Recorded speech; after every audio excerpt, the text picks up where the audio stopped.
L'Organisation des Nations Naciones Unies Unidas pour para la l'éducation, Educación, Science, Agricultura.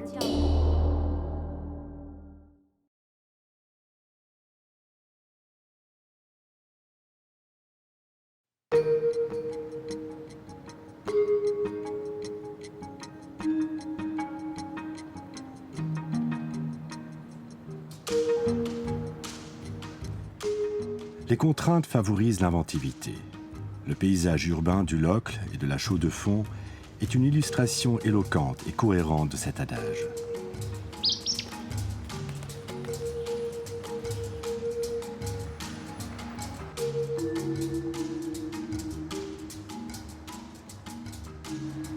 À 1000 mètres d'altitude, pas loin de la France, sans lac ni cours d'eau, dans des vallées exposées au vent et aux hivers rudes, ces deux villages étaient à l'écart des grands axes de communication.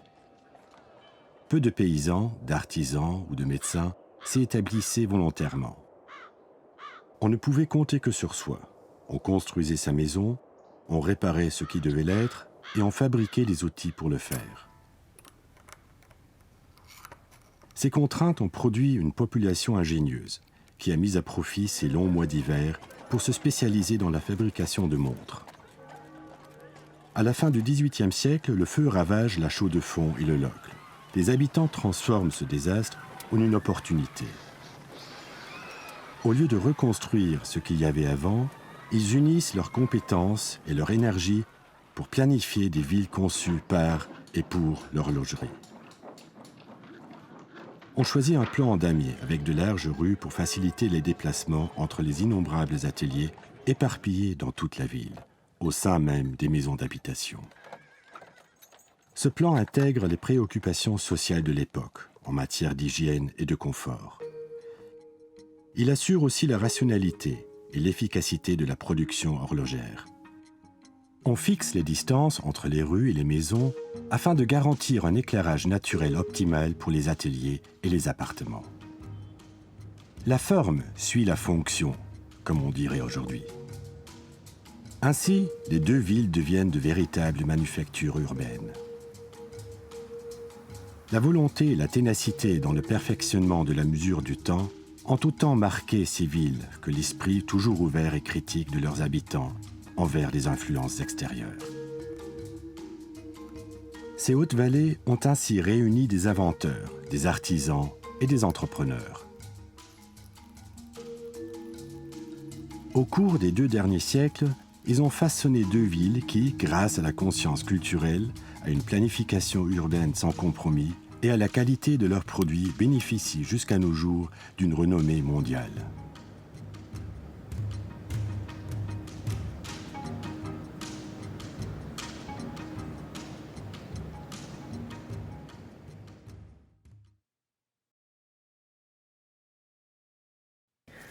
On m'a donné une magnifique image ici de la ville de la Chaux-de-Fonds.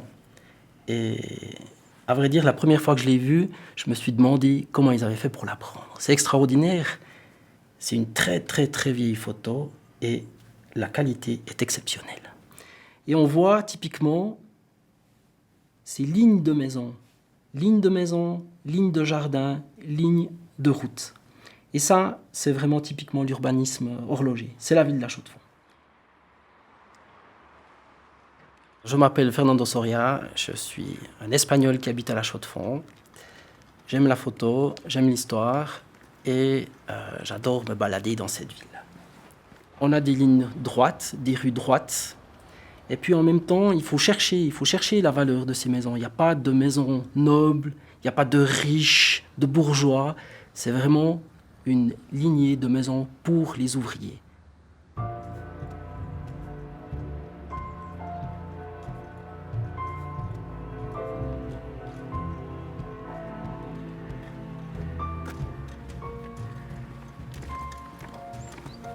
Quand vous vous baladez en ville, regardez bien tout en haut. Vous verrez les fenêtres. Elles ont tout un type, sauf tout en haut. Des petites fenêtres proches l'une de l'autre.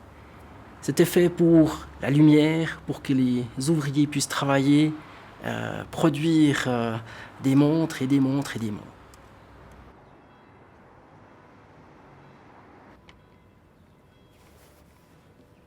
En ville de La Chaux-de-Fonds, il y a des balcons qui sont magnifiques, des beaux balcons avec des beaux vitraux. On a encore conservé les vitraux. Parfois, on ne donne pas de valeur aux choses et on les laisse, on les oublie et elles sont là et elles restent. Et aujourd'hui, heureusement qu'elles sont là car c'est vraiment c'est des belles pièces. Et quand vous avez la lumière du matin ou de fin de journée qui passe à travers ces vitraux sur les balcons, c'est juste magnifique. Vous avez la lignée de maisons, vous avez la lignée de balcons et la lignée de toutes ces petites couleurs, rouge, vert, bleu, des vitraux. Et ça donne un charme que je n'ai pas vu ailleurs. J'ai publié un livre parce qu'en fait, il y a des magnifiques photos qui ont été faites il y a à peu près une centaine d'années. Et on a des images qui méritent d'être agrandies et regardées. Comme par exemple celle-ci, qui est en face de la place de la Gare aujourd'hui. Et vous voyez que ça construit, ça n'arrête pas de construire. Il n'y a même plus d'architectes en fait. On construit les bâtiments les uns derrière les autres, ce qui fait qu'ils se ressemblent tous énormément. Et puis typiquement ici, sur l'hôtel du Terminus, on voit la lignée de fenêtres dont on avait parlé tout à l'heure, qui permet en fait aux ateliers de travailler tout au long de la journée avec une bonne lumière. Et ça, vous le verrez encore aujourd'hui, si vous arrivez à la gare de La Chaux-de-Fonds, eh bien vous passerez devant le terminus, levez les yeux, vous verrez ces fameuses fenêtres qui ont fait le bonheur de l'horlogerie à La Chaux-de-Fonds.